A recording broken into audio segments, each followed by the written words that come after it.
Ya hemos visto por qué los materiales se comportan de distinta manera. Lo que vamos a hacer a continuación es clasificar precisamente esas propiedades y de alguna manera ordenar para después saber qué materiales son los interesantes para una determinada aplicación.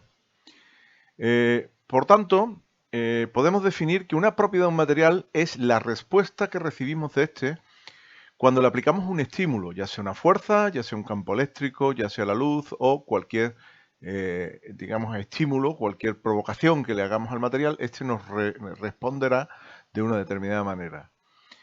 En ciencia, tenemos que medir numéricamente la respuesta mediante experimentos que denominaremos o denominamos ensayos y que permiten comparar de forma inequívoca los materiales. Es decir, cuando nosotros medimos una propiedad tenemos que dar un número con una determinada unidad para saber exactamente cuál es la respuesta que tenemos de ese material.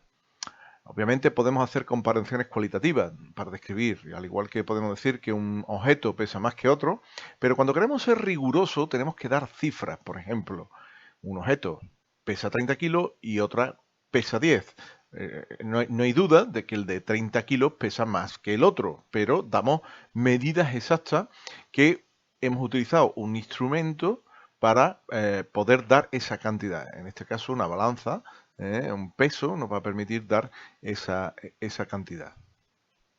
Vamos a ver una clasificación inicial de las propiedades. Bueno, esta es la clasificación que vamos a exigir en la secundaria, prácticamente en la asignatura de tecnología. Hay muchísimas más propiedades, pero aquí hemos hecho digamos, un resumen de las más interesantes, las más importantes y las que vamos a ver en secundaria. Por un lado tenemos la estabilidad química. Vamos a ir viendo después paso a paso, oxidación, corrosión, etcétera, etcétera. ¿Vale? Vamos a ir después viendo paso a paso cada una de estas propiedades. Aquí tenemos, bueno, la estabilidad química que pertenecería, digamos, dentro de las propiedades de la ciencia, de la parte química, por así decirlo. Luego entramos en un grupo común entre la física y la química, como puede ser la densidad o el punto de fusión. Por otro lado, ya perteneciendo a lo que es las propiedades físicas del conductor, tenemos que un material puede ser un conductor térmico, puede ser aislante térmico cuando hablamos de temperatura, cuando hablamos de que el estímulo que le estamos provocando es calor. Las electromagnéticas, cuando utilizamos una onda variante de electricidad o magnetismo, tenemos que un material puede ser conductor eléctrico o aislante eléctrico. La luz es una onda electromagnética, por tanto la respuesta de la luz al material también podemos medirla o clasificarla. Y el magnetismo, hay determinados materiales que demuestran propiedades ferromagnéticas o magnéticas, que conocemos nosotros como magnéticas normalmente. Pero existen otras propiedades que no vamos a entrar en ellas, como el diamagnetismo, etcétera, etcétera. Bueno, propiedades mecánicas. Estas son las propiedades más conocidas porque se utilizan desde el punto de vista de la ingeniería bastante para el tema de la construcción. Cuando un material es duro, cuando es blando, vamos a ver que este concepto está equivocado en la sociedad, qué es la tenacidad y la fragilidad, qué es la elasticidad y la plasticidad, y por último a ver la ductilidad y la maleabilidad. Bueno, ¿qué es la estabilidad química? La estabilidad química es la capacidad que tiene un material o sustancia para reaccionar químicamente formando nuevas moléculas. Cuando un material, de alguna manera, es estable químicamente, entendemos que no reacciona y por tanto ese material permanecerá a lo largo del tiempo, pues prácticamente sin modificaciones. Durará muchísimo, es un material que perdurará muchísimo a lo largo del tiempo. Los metales, sin embargo, son materiales que no son estables químicamente, rápidamente tienden a formar lo que se llaman óxidos, es decir, se combinan con oxígeno, formándole una capa por encima que se va deshaciendo y va destruyendo poco a poco el metal desde la superficie hacia el interior. El oxígeno, digamos, combina con lo que es el metal, con el hierro en este caso, si fueran tornillos de hierro, y formaría óxido de hierro, que el óxido de hierro deja de ser resistente, deja de estar tan cohesionado, se desprende del material de manera que provoca su destrucción. Por otro lado, aunque este barco que estáis viendo ahí está también oxidado, hay otras sustancias en el mar, de la disolución salina, el yodo, etcétera, etcétera, que pueden atacar y pueden reaccionar también con el metal. Los ácidos, sobre todo en la industria, en las tuberías, producen esa reacción química con el metal o con otras sustancias, de manera que acaban destruyéndolo. Ese fenómeno generalizado es lo que llamamos corrosión. La oxidación no viene a ser más que un caso particular de la corrosión, que consiste en lo que es el ataque del material debido a lo que es el oxígeno. Los plásticos, los vidrios, sin embargo, pueden permanecer muchísimo tiempo inalterables. Estamos encontrando trozos de vidrio y elementos de vidrio del tiempo de los romanos. El vidrio ha aparecido, ha estado durante un par de milenios prácticamente de forma inalterable en el sitio. Los plásticos también son materiales que duran muchísimo, por eso están siendo un problema tan grande en el planeta. Y encontramos pues los mares que le cuesta trabajo degradar a lo que son los materiales plásticos, etcétera, etcétera. Encontramos grandes formaciones, grandes montañas de basura en el mar. ¿Qué es la densidad? La densidad es la relación entre la masa y el volumen. Es decir, sería el cociente, la división, entre lo que es la masa, lo que sería... se suele confundir con el peso, realmente masa y peso son cosas distintas.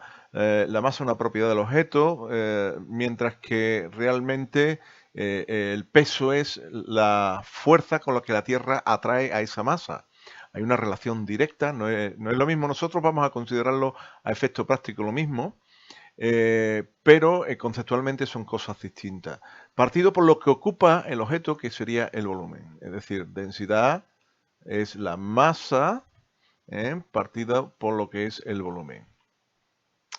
Bueno, este concepto de densidad a muchos alumnos le cuesta entenderlo. Vamos a ver si tenemos suerte, con el ejemplo que voy a poner, algún alumno logramos que tenga dificultad, logramos que lo entienda. Vamos a ver, imaginaros una botella de 1 litro de agua, y esa botella de 1 litro pues pesa 1 kilogramo. Decimos entonces que su densidad es 1 kilogramo por cada litro. Sin embargo, el agua es lo que llamamos densidad patrón, no es que esto se ha escogido así, que sea 1 kilogramo por cada litro. Pero sin embargo, si esa misma botella la vaciamos de agua y la rellenamos de aceite, descubriremos que pesa menos, pesa aproximadamente unos 920 gramos, eso son 0,920 kilos, es decir, algo menos de 1 kilo.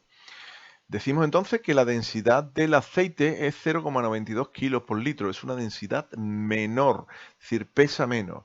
Mientras que una botella de agua, imaginaros que 1000 litros pesarían 1000 kilos, pues prácticamente 1000 litros de aceite pesaría casi, serían 920 kilos, es decir, que pesaría casi 100 kilos menos.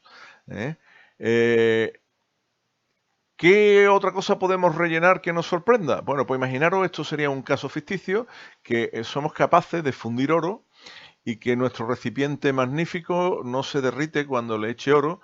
Si yo, digamos, de alguna manera relleno esa botella de 1 litro de oro, pues descubriré con sorpresa que pesa 19,3 kilos. Es decir, el mismo volumen, tanto en agua como en aceite, como en oro, tienen distintos pesos. Ese es el concepto de densidad. Anecdóticamente yo siempre le digo a mis alumnos que esas películas de los pistoleros donde atracan un banco y rellenan lo que es una mochila de oro y salen corriendo con el caballo, pues eso es totalmente falso. Es decir, si el pistolero de una manera cargara la mochila de oro, sería prácticamente imposible que la levantara del suelo porque la densidad del oro es tremenda. Espero que con esto quede más o menos la comparativa de qué es la densidad de la sustancia, que es una propiedad que tiene la sustancia. Evidentemente puede haber dos sustancias que tengan la misma densidad, pero está claro que serán diferentes en otras propiedades. Y hablando de esto, el agua y el aceite ya sabéis que son inmiscibles, es decir, que no se pueden mezclar.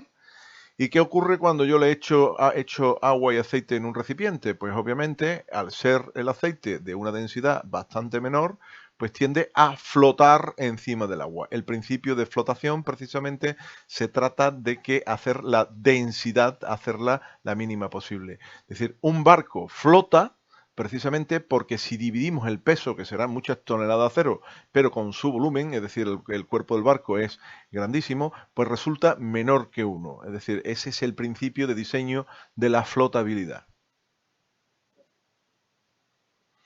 El punto de fusión. El punto de fusión es la temperatura a partir de la cual un sólido comienza a transformarse en líquido. Fijaros bien la siguiente tabla.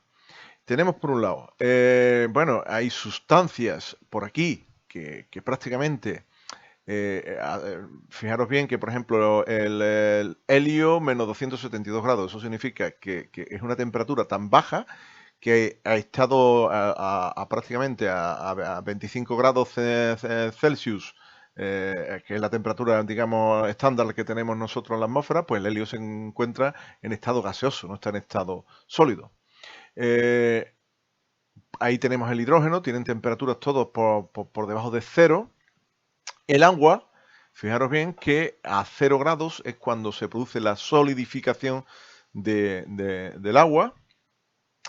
Aquí también tenemos el punto de ebullición, pero nosotros nos vamos a centrar en esto.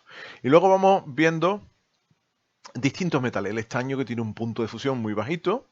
El plomo, vamos subiendo, aluminio, plata, oro, cobre. Fijaros bien, cobre. El cobre funde a unos 1000 grados. Aproximadamente 1083, mientras que el hierro funde a 1536.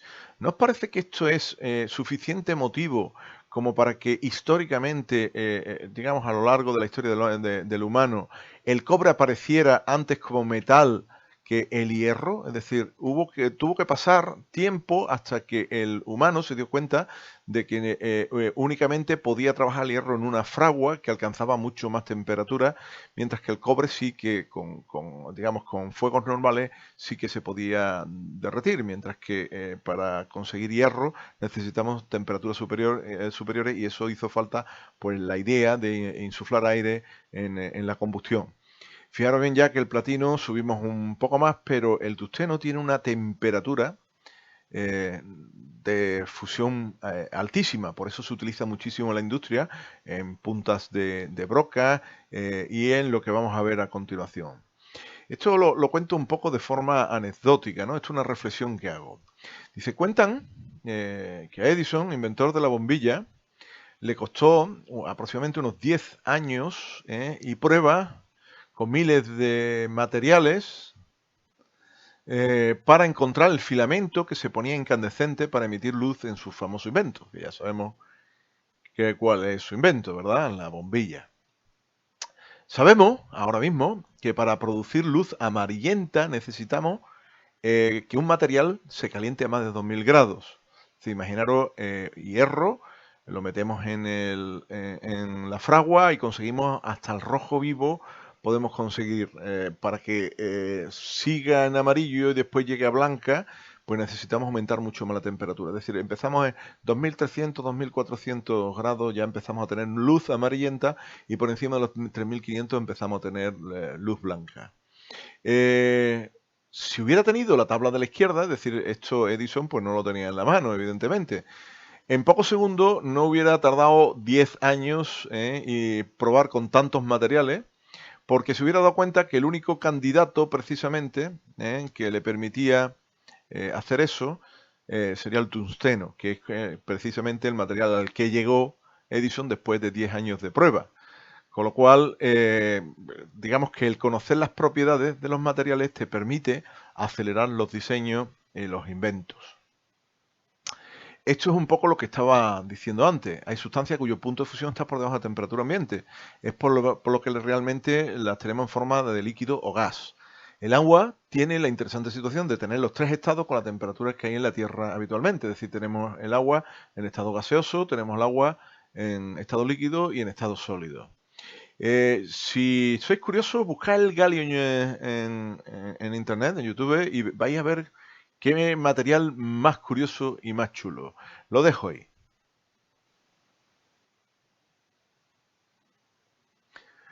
Conductores térmicos y aislantes térmicos. La conductividad térmica es la capacidad que tiene un material para transmitir el calor. Es decir, tenemos los conductores térmicos, y el opuesto sería un aislante térmico.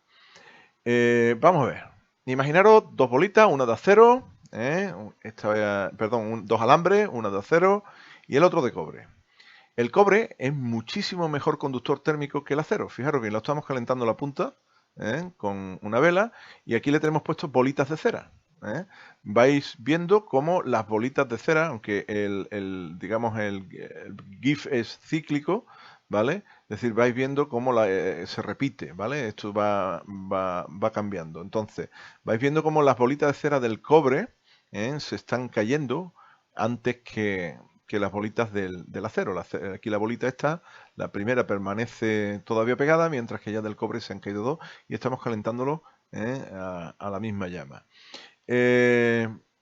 Por otro lado, aquí vamos a ver dos termografías. ¿Qué es una termografía? Pues una termografía es un dispositivo óptico que pilla el infrarrojo, es decir, que está mirando cuáles son los elementos más calientes y los elementos más fríos y los colorea mediante un sistema digital. Fijaros bien en la parte, aquí tenemos una taza, aquí tenemos lo que nosotros vemos normalmente, luz normal, y esto es luz infrarroja indicando cuál es el calor. Fijaros bien cómo precisamente esta cucharilla que hemos dejado aquí, o este elemento, tiene mejor conductividad que el cucharón de palo este que está aquí. Vais viendo como poco a poco, gradualmente, aunque todas los vídeos que estoy poniendo por aquí son cíclicos, vais viendo cómo se va poniendo rojo. Fijaros en la parte de la derecha, hemos colocado dos vasos de café, uno en un mantel de plástico y otro en un mantel metálico. Fijaros bien cómo en el mantel metálico rápidamente el calor se va propagando a través del mantel metálico y vais a ver cuando se retire, vais a ver cómo también se enfría rápidamente porque es capaz de transmitir, el metal es capaz también de transmitir rápidamente ese calor a lo que es el aire. Fijaros bien, en el caso de una sartén estamos hablando de dos elementos. Uno es la parte donde se cocina, que es metálica, porque el calor tiene que transmitirse a los alimentos para que se cocinen y obviamente el mango, que es de madera, que es un aislante térmico fantástico, pues sirve para poder agarrarlo y que no me queme. Aquí tenéis lo que yo os comentaba en el primer vídeo, que no existen materiales malos en tecnología, simplemente hay que buscarle cuál es la aplicación, la propiedad interesante y su aplicación. Conductor eléctrico versus aislante eléctrico.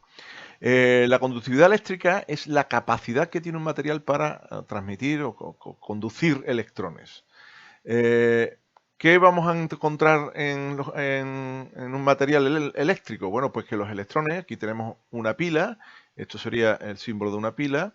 Bueno, pues que los electrones de alguna manera empiezan a salir del polo negativo, aunque la corriente por convenio va al revés, empieza a salir del polo negativo, empiezan a ir de orbital en orbital de cada uno de los átomos y vuelven otra vez a la pila. Esto es lo que haría un conductor. Evidentemente un aislante no deja que estos electrones puedan circular a través de él. Esa es la diferencia entre un conductor e aislante. De todas maneras tenemos una unidad didáctica dedicada completamente a la electricidad donde intentaré explicar esto con más detalle. Los metales son por lo general excelentes conductores eléctricos, por eso los cables se hacen de cobre. Y el vidrio, por otro lado, pues nos sirve y los plásticos en general nos sirve como fantásticos aislantes eléctricos. Fijaros bien, cuando miréis la próxima vez o veáis una torre de alta tensión, vais a ver este tipo de dispositivos, esto que estáis viendo aquí, que están hechos de vidrio. Estos son los que se llaman aisladores. ¿Vale? Hay miles de voltios, los cables que están en las torretas de lo que son las torres de alta tensión, ¿vale? Y precisamente si estos cables estuvieran conectados directamente a lo que es la estructura, que es metálica, pues provocaría un cortocircuito increíble. Por eso, cuando llueve, hay que intentar que estos cables de alta tensión no entren en contacto eléctrico con la estructura. Así que por eso se le colocan este tipo de elementos, son los aisladores, que impiden que la corriente eléctrica circule a través de él, y además soportando miles de voltios sin que pueda conducir corriente eléctrica a través de él.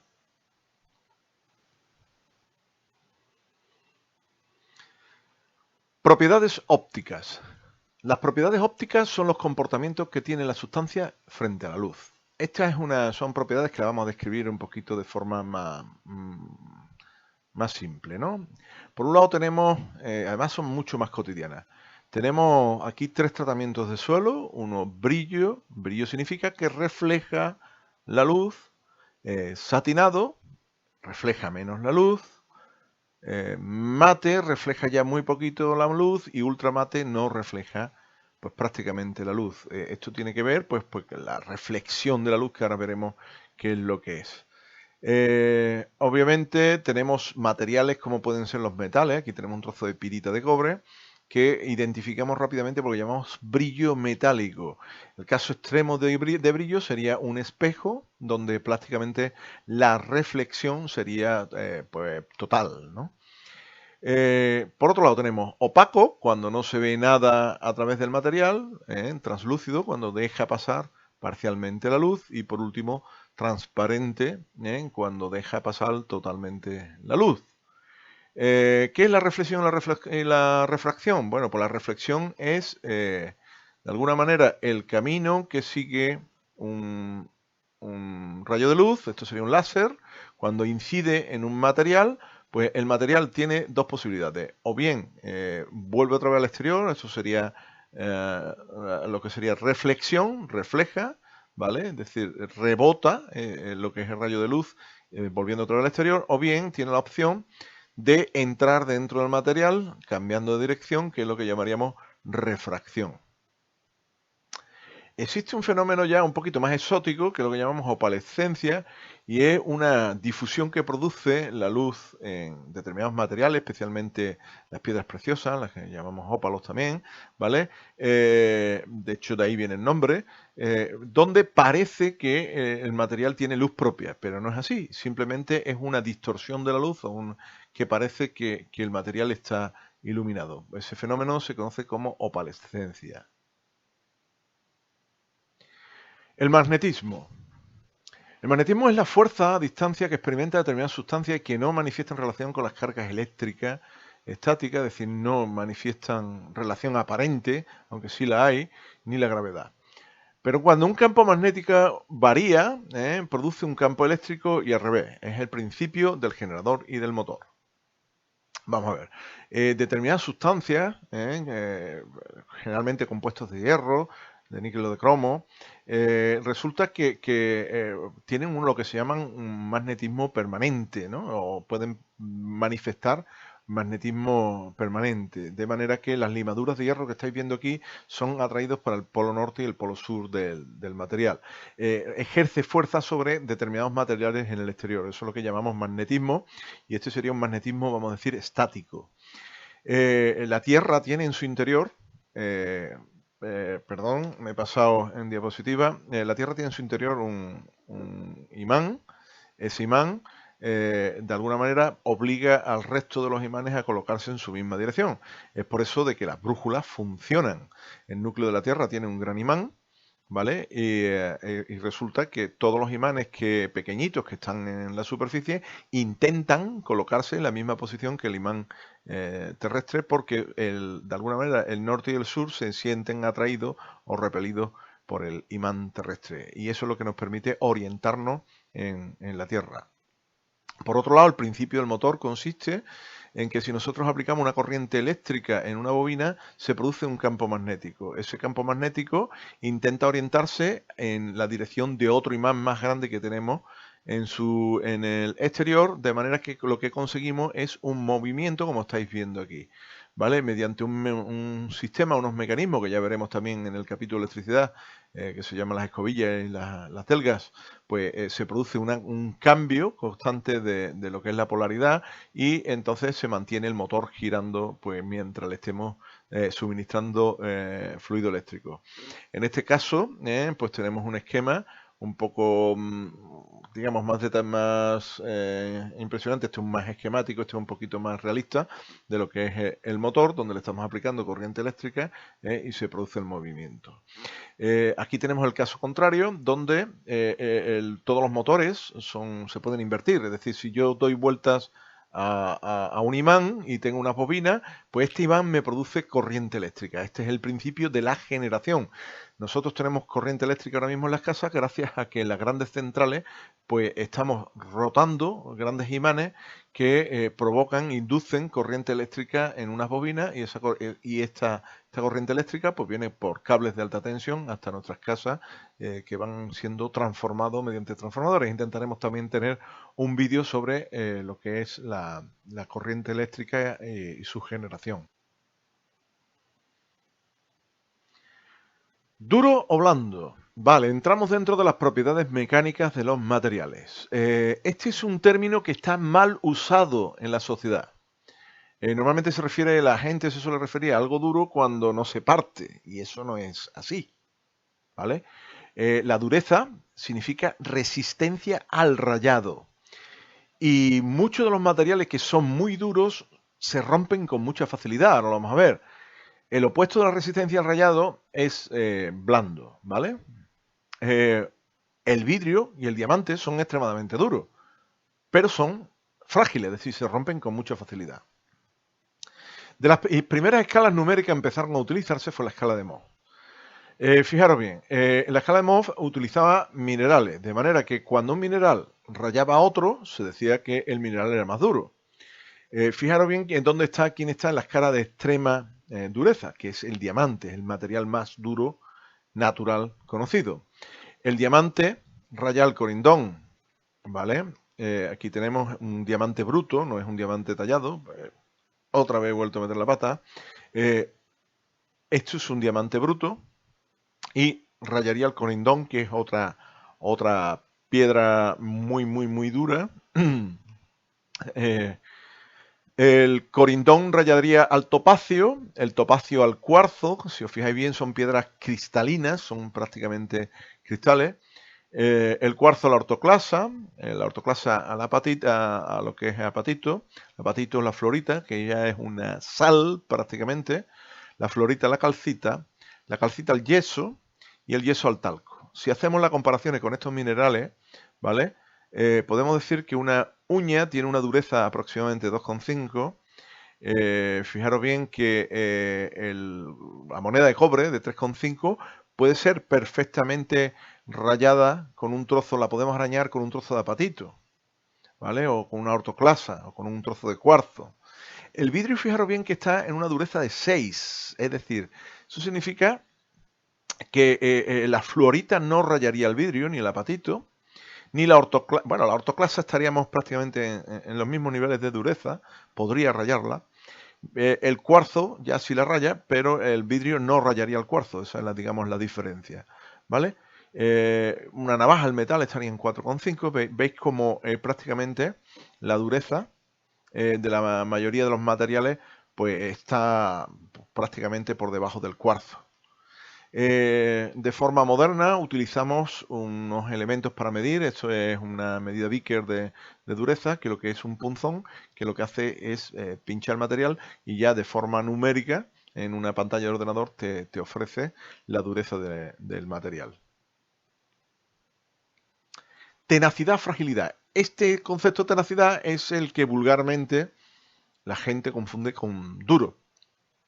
La tenacidad es la capacidad que tiene un material de aguantar un golpe sin partirse o deformarse. Lo contrario de tenacidad es fragilidad. ¿Vale? Entonces, aquí he puesto un trabajo escolar que encontré en internet, me pareció interesante, que es un ensayo Sharpie, un martillo Sharpie, que se utiliza de forma profesional. Ahora os voy a enseñar cómo es uno profesional, y que ese martillo Sharpie lo que está haciendo es golpear un trozo de tiza, como veis ahí, y partiéndolo, y te está indicando de alguna manera cuál es la tenacidad, es decir, una medida numérica de cómo soporta los golpes el material. El martillo Sharpie funciona de la siguiente manera. Es un péndulo con un gran peso, con un martillo. La probeta se coloca en una punta y cuando se deja caer ese péndulo parte a la probeta indicando una unidad que es la fuerza la que ha roto ese material. Un martillo Sharpie, digamos, a nivel profesional, pues tiene este aspecto con una cámara, porque evidentemente cuando rompe la probeta, pues puede salir algún fragmento. Cuando hablamos de probeta, es un trozo del material al cual se le quiere medir cuál es la tenacidad, ¿vale? Y puede salir proyectado un trozo de material y darle a alguien. Por eso se protege de esa manera. Y aquí tenemos pues la pantalla donde podríamos comprobar, podríamos anotar a qué fuerza ha roto el material, especialmente para aceros, etcétera, etcétera, que se van a utilizar en construcción. Pues podéis entender que los ingenieros, los arquitectos necesitan saber qué resistencia tiene el material para poderlo utilizar después en la construcción. Elasticidad y plasticidad. Se llama elasticidad la capacidad que tiene un cuerpo de recuperar su forma original una vez que cesa la fuerza que lo ha deformado. La plasticidad, sin embargo, es la deformación permanente cuando esa fuerza cesa. Aquí tenemos un caso de elasticidad, una gomilla, de alguna manera la estiramos, tiene una longitud original, la estiramos, y cuando dejamos de hacer fuerza, la gomilla vuelve a su posición original. No la soltamos porque puede pegar un gomillazo y salir disparada, pero si la soltamos lentamente vemos cómo recupera su forma original. Sin embargo, la plasticidad, pues cualquier plastilina, etcétera, etcétera, vemos que la podemos deformar, y su forma queda de forma permanente, ¿no? Le estamos aplicando fuerza, que la están cambiando de forma, pero definitiva, cuando dejamos de aplicar esa fuerza, la forma se queda de alguna manera permanente. Bueno, vamos a intentar explicar la diferencia entre elástico y plástico utilizando un muelle que he cogido de un bolígrafo. Le he puesto este clip simplemente porque era bastante difícil de agarrar y por tanto he preferido ponerle un tipo de sujeción. Lo primero que vamos a hacer es marcar un poco, bueno, marcarlo por aquí encima, borrar un poco esta distancia que hay aquí, la distancia o el tamaño original del muelle. Bien, si aplicamos una fuerza y vemos que lo que hacemos es elongar, alargar lo que es el muelle por encima de lo que es la longitud natural, pero si cesa esa fuerza, vemos que el muelle recupera su longitud original. Se dice que un material es elástico cuando recupera la forma original una vez que cesa la fuerza que lo ha deformado. Volvemos a repetir la experiencia, volvemos a estirar ligeramente, se ha soltado. A ver si lo agarro bien. Vemos que hemos superado ya la longitud del muelle y cuando cesa la fuerza, el muelle vuelve a su posición original. Ahora lo que vamos a hacer es superar la fuerza por encima del límite elástico, de manera que el muelle quedará permanentemente deformado. Se dice que algo es plástico cuando permanece lo que es la deformación una vez que cesa la fuerza que lo ha deformado. Voy a utilizar mejor los dedos porque probablemente se vaya a escapar lo que es la pinza. Entonces estiro por encima y vemos cómo el muelle ha quedado, como he superado lo que es el tamaño, perdón, la fuerza, vemos cómo ha superado ya la longitud y se ha quedado permanentemente deformado. Si sigo aplicando, evidentemente el muelle quedará completamente deformado. Vemos cómo ya el muelle es bastante más largo que lo que es la longitud original y ya de forma permanente. Espero que con esta explicación quede claro la diferencia entre elástico, que es cuando recupera su forma original, y plástico, que es cuando la deformación permanece. Un trozo de plastilina evidentemente es completamente plástico porque cuando yo introduzco los dedos y digamos saco el dedo de la plastilina, ese dedo queda marcado completamente. Bueno, pues aquí tenéis otro comportamiento plástico de los materiales. Si nos fijamos en un clip está hecho de un alambre ligeramente acerado. Si yo le aplico una ligera fuerza, el clip intenta recuperar su forma original. Pero si yo esta fuerza la aplico con bastante insistencia, el clip que permanece completamente deformado. Es decir, hemos superado el límite elástico, que era el que recuperaba su forma original, y hemos pasado al límite plástico, de manera que el clip queda completamente deformado. Del mismo modo que soy capaz de deformarlo, soy capaz por plasticidad soy capaz de darle de nuevo su forma anterior. Del mismo modo vamos a hacer un experimento con una gomilla. Es decir, tenemos una gomilla, vamos a marcar ligeramente su distancia. Si la colocamos aquí, la colocamos más o menos en línea recta, llegaría por aquí. De manera que vamos a utilizar las dos pinzas, espero que no se suelte mucho. Vemos que esta es la distancia original y puedo deformarla bastante, la gomilla es bastante elástica, de manera que cuando cesa la fuerza recupera de nuevo su forma original. La diferencia entre la gomilla y el muelle es que cuando nos pasamos en la fuerza, vamos a decir, elástica, se produce lo que se llama la fractura, es decir, no se queda plástica, no tiene manera plástica. Bueno, podéis imaginar que si yo estiro bastante la gomilla, pues obviamente lo que hace es finalmente romperse, pero no pasa a forma plástica. Ductilidad y maleabilidad. La ductilidad y la maleabilidad están muy relacionadas. Tienen que ver con lo que es la plasticidad del material. La ductilidad es la capacidad de estirarse sin romperse y la maleabilidad es la capacidad de deformarse permanentemente sin romperse, es decir, prácticamente es una definición casi calcada de la plasticidad. Esto permite a los materiales convertirse en láminas o hilos. Yo siempre digo que el mejor ejemplo que podemos poner de la maleabilidad es la pasta o las pizzas, ¿vale? Ahí tenemos como la masa la podemos pasar entre dos rodillos y convertirla en una lámina completamente plana. Eso es posible debido a que el material es plástico. Si metemos aquí, ¿qué digo yo?, una tiza o un trozo de madera, pues obviamente va a salir triturado y no va a cambiar de forma, sino que va a salir hecho trozos por la otra punta, porque ni la, digamos, tiza ni la madera son materiales maleables. Pero los metales a alta temperatura sí que podemos, bueno, a alta temperatura, incluso en frío también son maleables, pero mejoramos la maleabilidad cuando lo calentamos. Ahí tenemos un proceso, una chapa de aluminio que vamos a ir pasándolo por sucesivos rodillos, de manera que cada vez se va a quedar más fino y finalmente lo que vamos a conseguir es el papel de aluminio. Nosotros tenemos papel de aluminio gracias a que el aluminio es maleable. Lo calentamos y lo vamos pasando por distintos rodillos, aplastándolo hasta que conseguimos el grosor fino que presenta el papel de aluminio.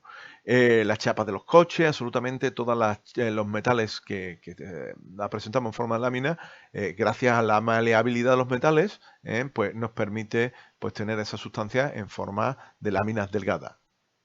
Por otro lado, lo que es la ductilidad, la capacidad de estirarse sin romperse. Eso me va a permitir precisamente el hacer hilos. Aquí tenemos una fabricación de alambres de forma artesanal. Esto no es industrial, industrial sería en máquina, pero este elemento que tenemos aquí se llama hilera y el artesano lo que va haciendo es pasar ese hilo por distintos agujeros. Esto es acero, probablemente el hilo sea otro material, puede ser plata, puede ser, porque normalmente esto se utiliza mucho en orfebrería, ¿vale? Y entonces va pasando por distintos agujeros cada vez más finos para obtener un hilo cada vez más delgado. Cada cierto tiempo hay que calentarlo para darle un recocido para que no se parte y de esta manera consigo tener hilos de material, sobre todo especialmente metálicos.